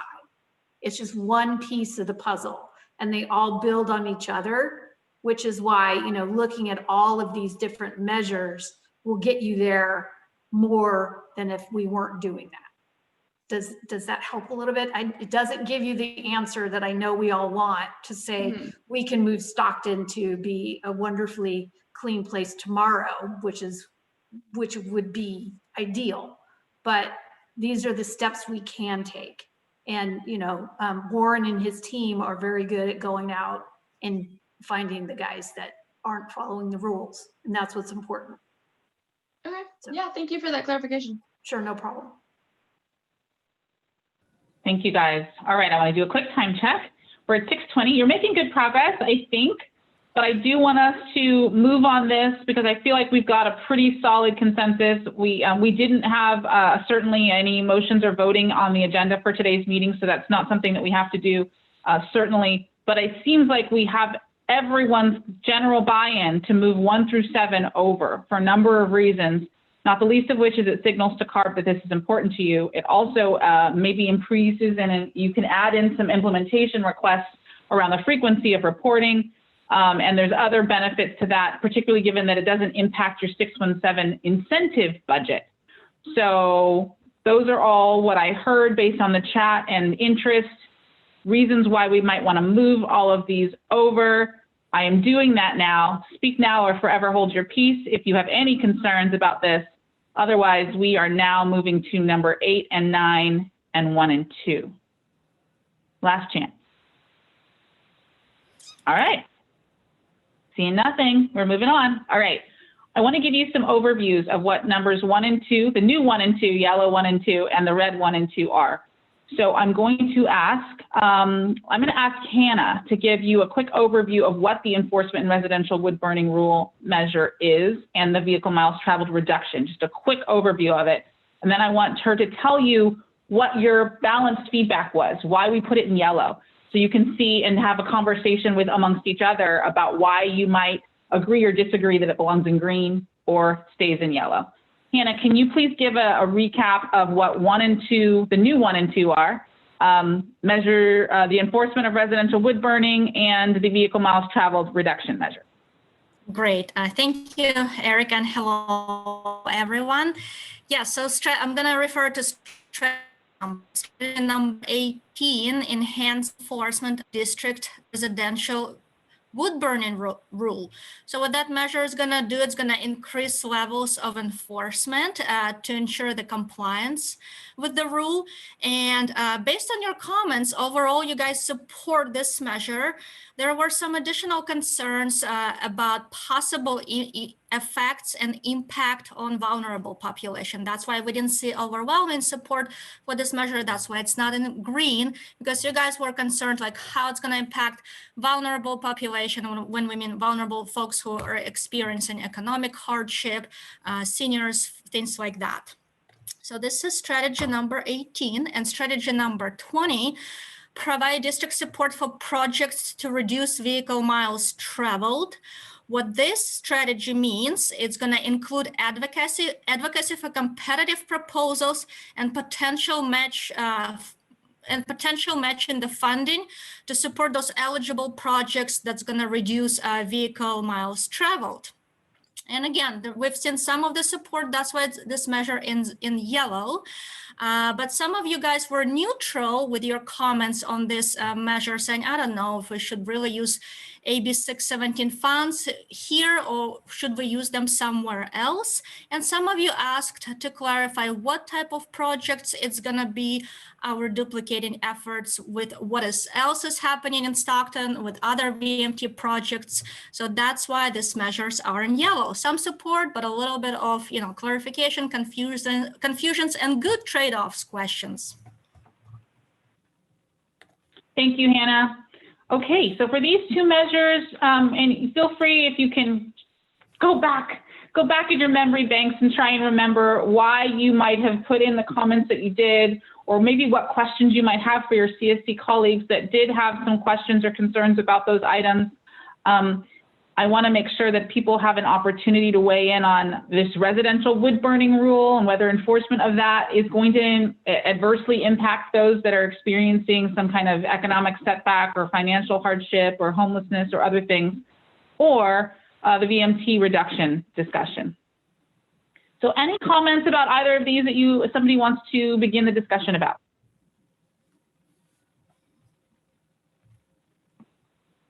And I'm looking in the chat now. Well, number one include, oh, go ahead, Ryan. Real quick, I just want to clarify, there was a question about like cooking and things of that nature. That doesn't fall, this is really, for example, it's, people that are using their fireplaces on days where there's curtailments called. It's the use of fire pits and chimneys in your backyard, that type of thing. It does not apply to cooking of food, provided the fire is of adequate size and the primary purpose of it is to cook food and it's not for ambiance or recreational purposes, hanging out, that type of thing. That's what our enforcement, understand what the community is, or some of the comments and concerns about this measure with additional enforcement. The only thing that I'll say is it's health protective. If you're talking about emissions, these are localized. They're considerable emissions, especially in the wintertime. That'd be the only point that I would bring up, and so yeah. I see Kenda's hand. Kenda, do you have a question or comment? I just wanted to say real quick that, yeah, I totally understand what you're referring to about not having that refer to cooking. And when I say cooking, I'm thinking of our homeless population. Okay. So that's really where I was a bit focused, is because I know we plant trees and they pull the stakes and burn them and use them for heat, both for personal heat and for cooking opportunities. So I was just wondering if there was a way that we could encourage some alternative or some incentive rather than, but I agree with Matt though, is just enforcing that I don't think is going to be, that's not going to go over well here. That's my 2 cents. Yeah, and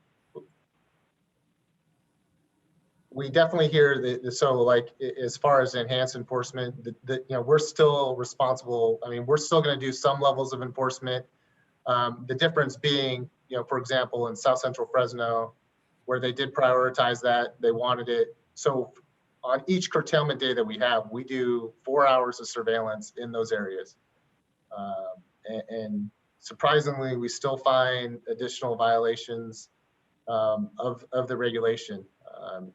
Especially in light of the correlation between air pollution and COVID. I mean, there were, you know, concerns there. And so as an organization, we can't not enforce our rules and regulations. So, I mean, there's still going to be a level of enforcement. Obviously, it wouldn't be enhanced enforcement, though. It wouldn't be those extra time, that commitment to do it every single time there's a curtailment to be within the Stockton area. And just to give you all a little history about this, we've been working on this wood burning issue since 1998. And we did start with an education campaign, Matt. It was the Please Don't Light Tonight campaign that we started before we had a rule in place. And that was just letting people know that back then, during the wintertime, about half of our pollution was coming from residential wood burning. Folks using their fireplace on days when we had stagnation like we have the last couple of weeks. The other thing about wood burning is that it really impacts neighborhoods. PM tends to get socked into neighborhoods, locked into neighborhoods, and it doesn't actually diffuse outside of the neighborhoods. If you think about when we have some of those really bad wildfires, wildfire smoke and residential wood burning smoke is very similar. So then in 2003, we put a program into place that actually had a regulatory component that said on certain days you cannot burn. That rule has been amended several times.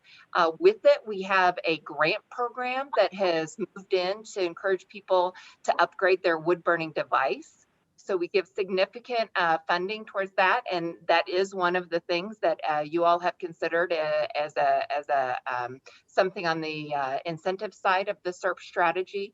So we do significant education every year, but like any good behavior modification, and we're back to the fact where during the winter, about a third of our pollution comes from residential wood burning. It is still a significant issue, and actually we now have Sacramento and the Bay Area followed suit, and they now have wood burning prohibitions in place. They actually came on board after we had our rule that we put in place in 2003. It's still a significant source of concern. And as with any good behavior modification program, the way you get people to stop smoking is that you tell them they can't smoke in certain places, you raise the price of cigarettes, and then you do big education campaigns like we've seen, about stopping the smoke. And really the best way to get folks to change their behavior and to understand that wood burning is not good is to have a variety of different strategies. So as Ryan said, we'll continue to do enforcement in all parts of the valley to try and get folks to stop using their wood burning device. And then just to remind you all, because you're not seeing the incentive strategies on the slide today, and we talked about them at last week and at the last few meetings, but wood burning, residential wood burning, I believe was on that list. Am I accurate in that reflection? So I've seen notes, and yeah, so you do have incentive strategies already you've moved to green that speak to some of those requests that you have that I'm seeing in the chat. And to answer Matt's question, those of you who've been participating for months and months, you will have recognized that several of the strategies that are in the green column are the brand new ones that you guys, the community, came up with. The algae bloom one and the transportation planning measures one, of course, those are the brand new strategies that over the course of the last 12 months that have come to fruition and have made it on this list. And then obviously the Port of Stockton, and then the carbs measures that deal with the port specifically, those are all new ones that haven't been done before. And you guys have done a lot of work over the last few months, and I just think this is, you're getting to the culmination of that CERP development, and it's awesome. Margot, I do see your hand, but before we come to you, I just want to flag a couple things in the chat. One of the things that I am seeing is certainly some support for moving wood burning over to green. If we take these one at a time, Nate is in favor, especially when you package that with people. Debbie's in favor. Matt is interested in knowing how much of funding is already in district coffers. And then Nate just reiterated the value of that mixed strategy approach, where it's some incentives, maybe some enforcement, and some outreach and education. Margot, what comment did you have or question? This is just quick. I just want to put a plug in for the enforcement, and I see that people are saying, let's move it to green for wood burning. And short anecdote, I was walking in my neighborhood and 2 blocks down. This is like 3 weeks ago, beautiful day, middle of the day, warm weather, what warm weather we've been having. And they had a wood burning fireplace going, and they had a fire going for some weird reason in their driveway. Just the weirdest thing. And when I got home, I put in a little, the little form that does the, does the report. And within 10, 15 minutes, I got the call saying, the inspector happened to be in Stockton that day and did approach the family. It was a first violation. They were cited. So I'm assuming that with the citations comes perhaps these are the incentives. This is what you can do. This is what we're looking at, some education going on. So it was just very quick. It was very efficient. I'm sure that's not always the case, but I was really pleased. Thanks for that, Margot. Margot, folks can't, but we send out a ton of information when they get their little ticket, and that does include information on our grant program. They can actually cut their ticket in half. The ticket's normally $100, but they can cut it down to $50 if they attend what we call a residential wood burning school, which is similar to traffic school. Yeah, and a key point to that, so Jamie talked about it. I mean, we've been enforcing the rules since 2004, done a lot of outreach, education. A few years back is when we, and for years from 2004 until just a few years ago, first violations, received an opportunity to attend or to basically avoid the penalty, provided they did some training from the district. And we saw very little repeat offenses, but since this regulation has been in place for so long and we were continuing to see violations, the decision was to continue to have the opportunity to get educated for the reduction that Jamie talked about, but there would still be a smaller penalty associated with that. Thanks, Ryan. I want to encourage our residents who have not spoken up yet, if you have a comment about residential wood burning, to please make it now, because I feel like we've got a lot of support right now to move that over. But I did want to flag a comment Nate made. He kind of went back and forth about his comfort level with the enforcement piece, and I don't want to put you on the spot, Nate, but I do want you to weigh in and make sure that your concepts are brought to the attention of the CSC. And Stacy says residential wood burning gets enough attention, no on enforced enhancement. So Stacy's maybe in that same camp.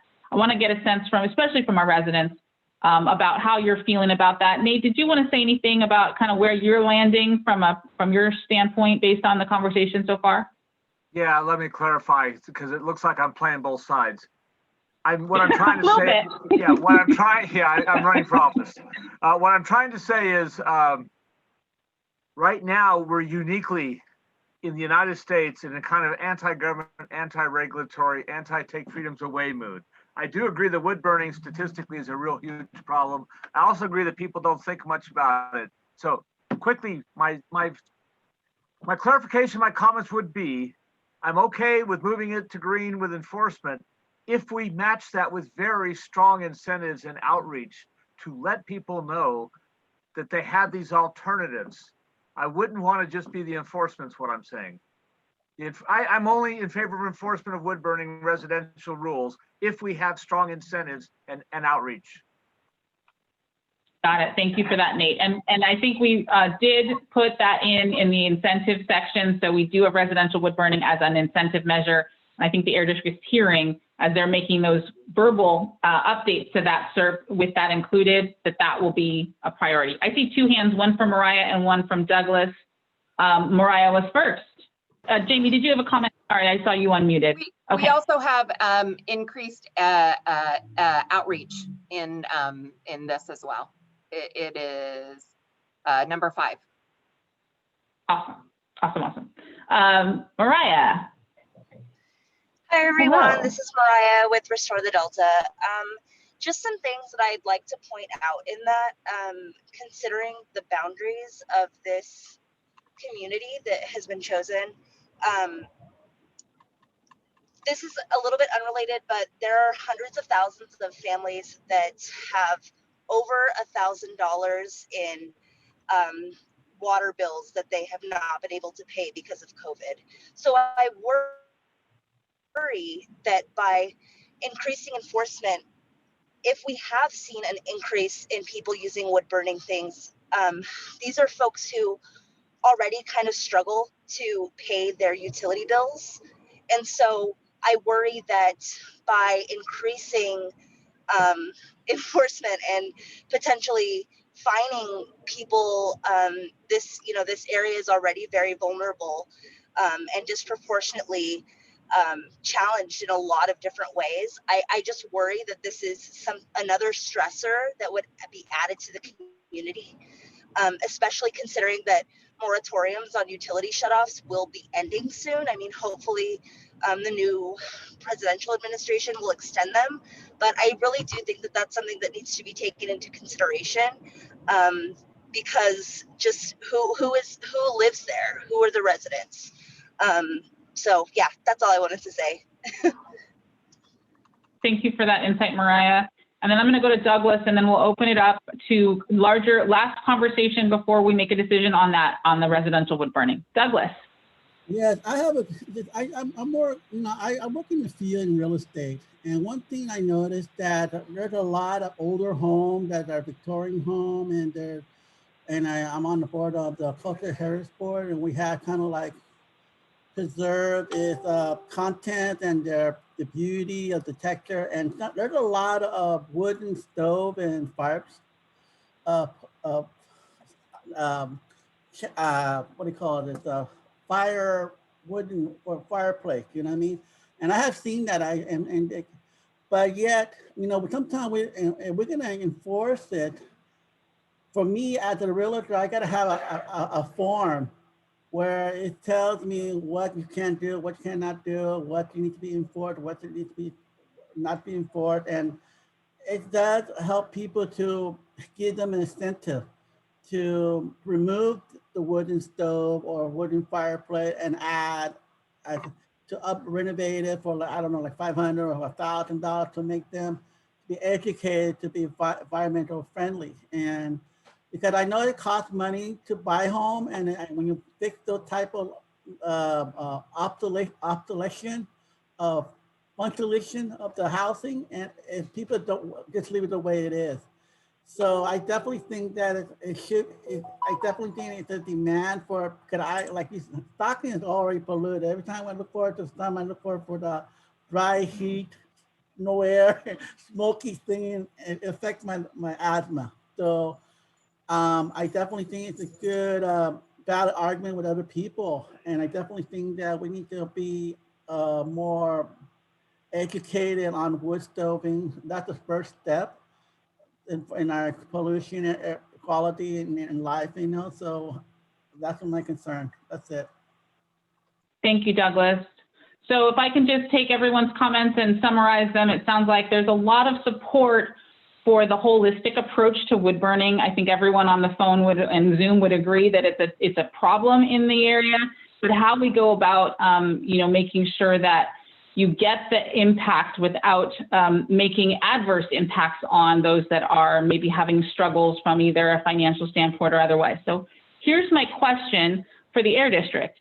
Because this is a 5-year implementation timeframe, is there a way to write this incentive? If we moved it into green, could we write this non-incentive strategy such that it takes into consideration some of the COVID financial impacts? Is there a way to do that so that, maybe it's something that is triggered in year 2 after COVID vaccines are all implemented and things are back a little bit more financially stable? Is there a way to consider some of those things, or is it an in or an out? Is it an in or an out approach that we take today?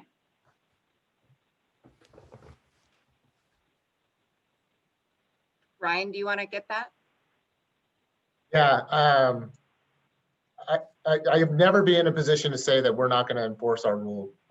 We have an obligation to fully enforce our rule if we find non-compliance. It's not a situation where we can take a hands-off approach. all of our rules and regulations are part of our state implementation plan, and with the goal of trying to achieve really, really stringent, really, really tough national ambient air quality standards. And so, you know, whatever's put in the CERP can't be viewed as like a backslide off of our role and our responsibility towards all, you know, for all the people that call the Valley home. Yeah, okay, thank you. But All right, just- so I'm just, seeing. I think though, to answer your question, Erica, which is about whether or not we need enhanced enforcement, we're going to do enforcement in the entire valley regardless. If we wanted to do enhanced enforcement in Stockton and have that tiered in, say, in 2024, I think that is doable within the CERP. So you could almost write this strategy that says, we will do, you know, we'll do the outreach and the incentive in 21, 22, and 23, and then trigger in 24 enhanced enforcement. Ryan, is that correct?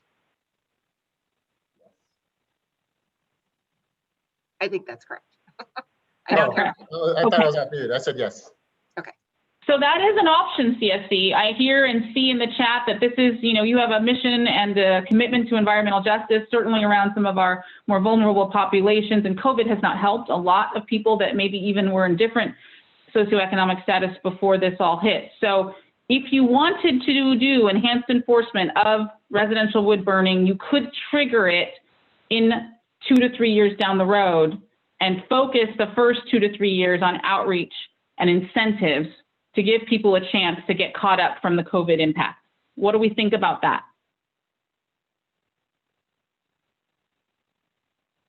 I'm going to ask Kim to unshare just so I can get a sense of hands or anything there. Can we do a thumbs up if we like that general approach? That would be a compromise from what I'm seeing on the line. I see thumbs, I see thumbs. Douglas agrees. You can do a virtual thumbs up or an actual one, but you got to show me your camera if you're doing a virtual. Florence says yes. So where we put it in the CERP, but we don't put it in right away. Ed says yes. Anybody?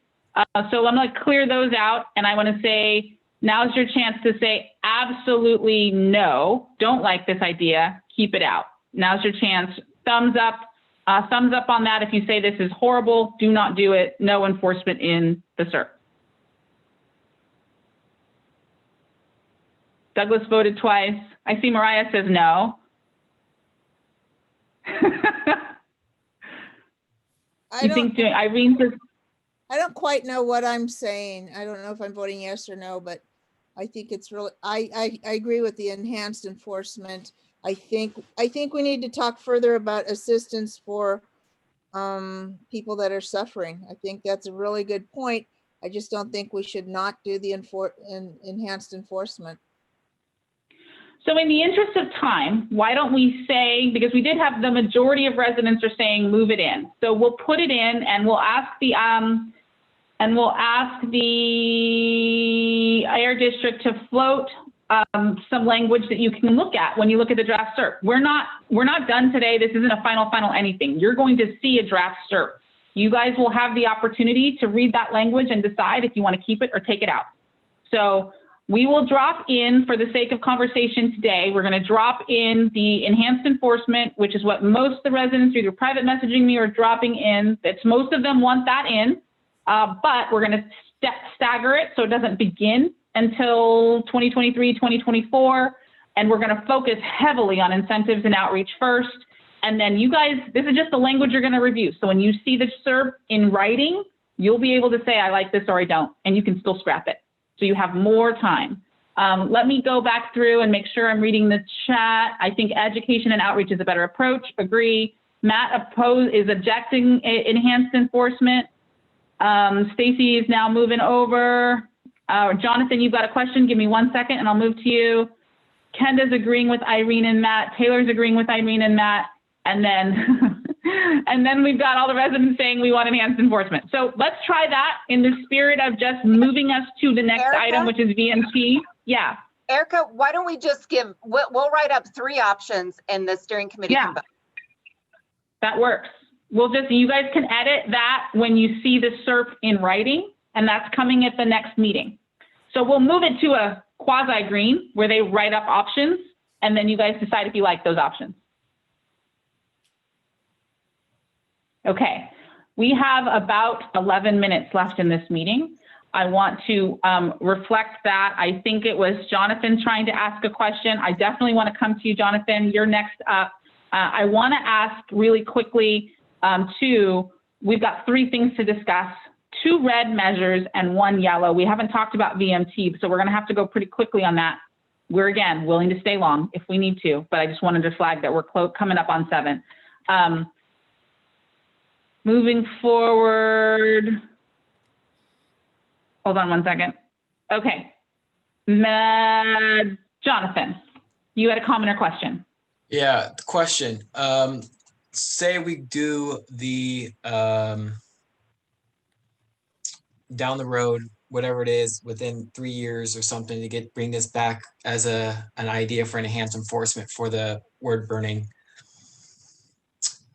Would we be able to do a study on a given area, knowing where the wood burning is, to actually show the cause and effects of either enhancement on the community or on providing incentive funding for the community and seeing if there's a huge change?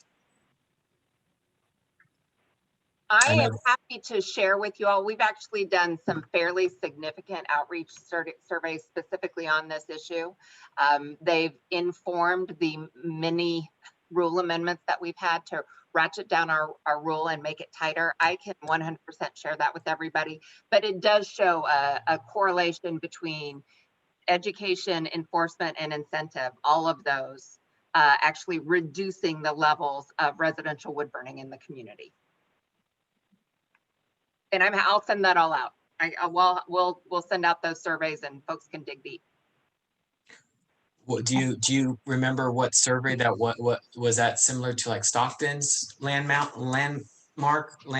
or? It was valley-wide, but it included residents from all different communities. It included multiple languages. It was over 1,000 people that took part in the survey. It actually wasn't done by us. It was done by a third party to get a full understanding of the what was really happening with our wood burning rule. And it was valley-wide, so it does have the different kind of demographics that we have throughout the valley.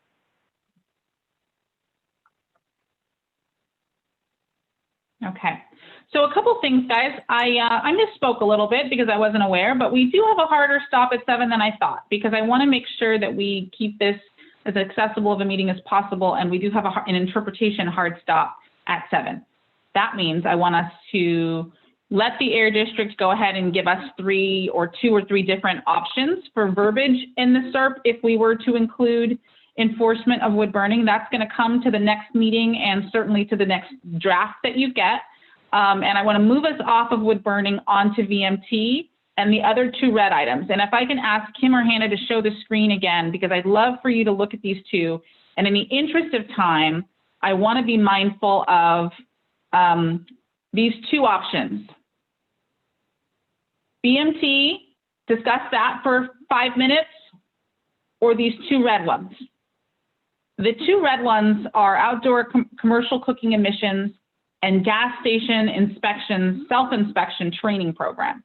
They were red, and I was going to have Hannah give you an overview of those, but we are running light on time. So in the interest of time, I think we can spend the most of our time on this yellow VMT. We'd already begun the discussion. Can we take these last few minutes to give any additional thoughts on VMT? And then if you have thoughts on the 2 red items, type them into the chat and we will bring them back maybe at the next meeting, and I'll confirm that with the Air District team, but I don't want to lose Douglas or his interpreter. Yeah, so maybe I can touch on the VMT one real quick, Erica. So for example, this is it's an ongoing, there will be projects that come up that aren't in the CERP, where we may get approached by, or we're paying close attention to and working with the city, county, Department of Transportation, Caltrans, other organizations, and they may approach us, or we may ask them if they're going to be applying for certain grants. This would be us working with them on things like that to support their efforts to bring additional funding to the Stockton area for those things. And you know, there may be opportunities to potentially look to match funds if they're able to secure some of the funding, but maybe not necessarily all of it. A good example is in you know, Shafter, they're trying to work on a roundabout that's going to significantly, drastically reduce idling of vehicles. It's not a project in their CERP, and so we're looking to partner with them and find the resources and provide the support that they need to get the funding to do that work. So that'd be an example under that measure.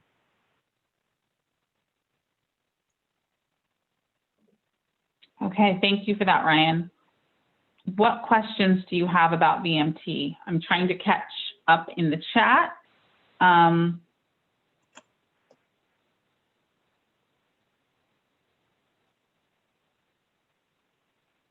There's a question from Cynthia, bumping back to the comment on VMT. How can we guarantee that Stockton's getting expedited emissions reductions as opposed to the valley-wide attainment timeline? And I think that speaks to this more full district territory or CARB territory. Yeah, the things we would work under on this measure, it would not be so much on statewide. It's more, you know, focusing on the work that we do with city, county, local, and the projects would be local to Stockton, because we understand, you know, any project that ultimately reduces vehicle miles traveled means emission reductions, so which benefits the community. We've got some notes in the chat, and I think it speaks to the larger context of, you know, disproportionate impacts potentially on low-income residents who have no choice but to commute to a higher wage earning region. Erica, I think there was I think there may be a misperception of this. This is not an enforcement measure. I mean, this is a collaborative coordination effort. We're not looking to penalize people for the modes of transportation. It's more just about working with other organizations on projects that are going to reduce vehicle miles traveled within the Stockton AB 617 area. So this is alignment of efforts with other agencies, jurisdictions that have programs that exist to make sure there's coordination around it. Yes, I mean, and okay. Like Jonathan says, yeah, this is a big item. We know that there's going to be additional funding resources in the next few years, and it's going to be like working with the CSC, working with these other agencies to do our part to advocate and bring that money to Stockton where it's needed. So with that in mind, it's a coordination effort, making sure that the air district is connected to, you know, city and regional and COG and transportation and other efforts that might be connected to VMT reduction. Any concerns about moving this to green?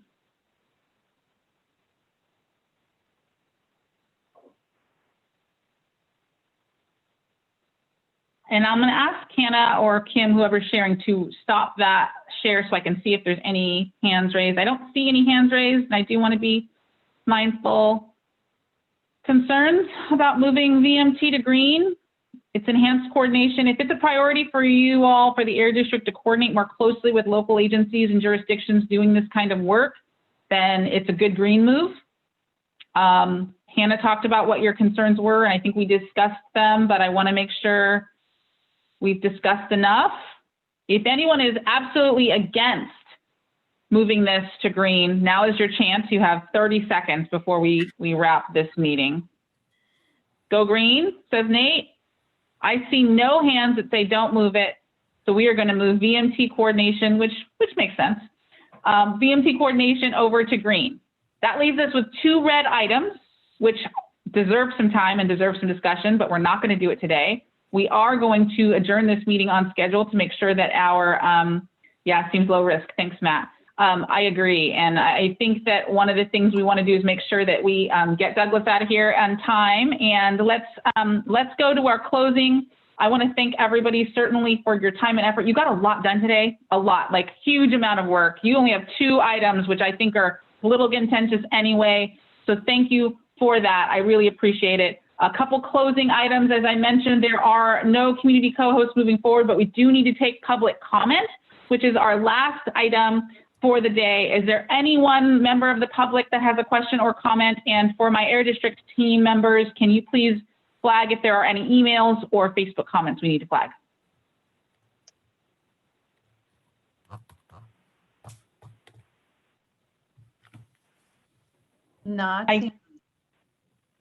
Nothing from there, nothing on Facebook, and nothing in the email. Any public comments on the Zoom line or anyone in the public that needs to comment that is not on either of those two? If you have a comment, raise your hand now. I don't see any, and we will continue moving. Our next meeting is on February 3rd.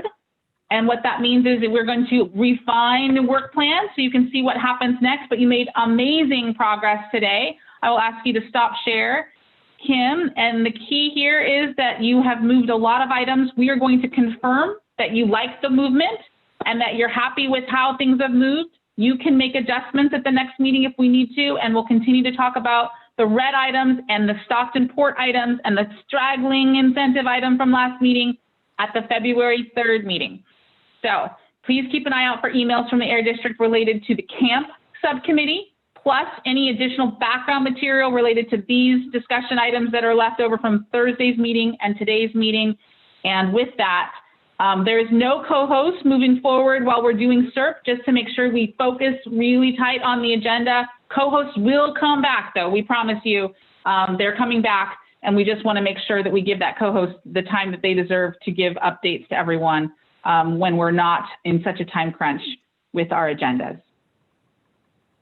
So if you do want to be a co-host, please, please, please send an email and or put your name in the chat and we'll flag you in for the next co-host available meeting. With that, thank you for your time. And certainly I want to give Douglas the chance and Mark the chance to say anything if you had anything before we let his interpreter go.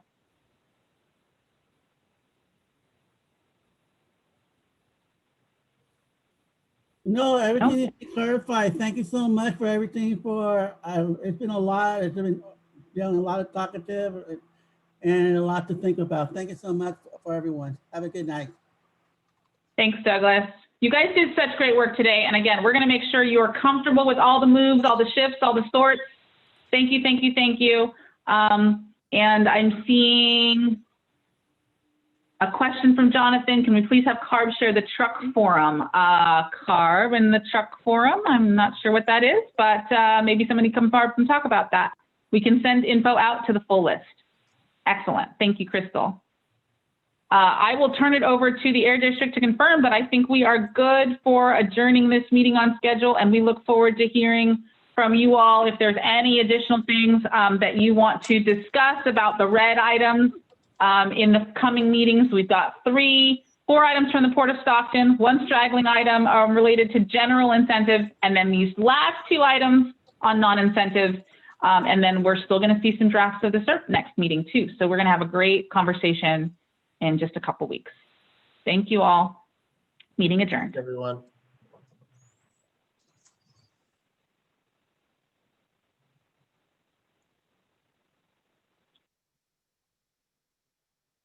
Can anyone share info with the list?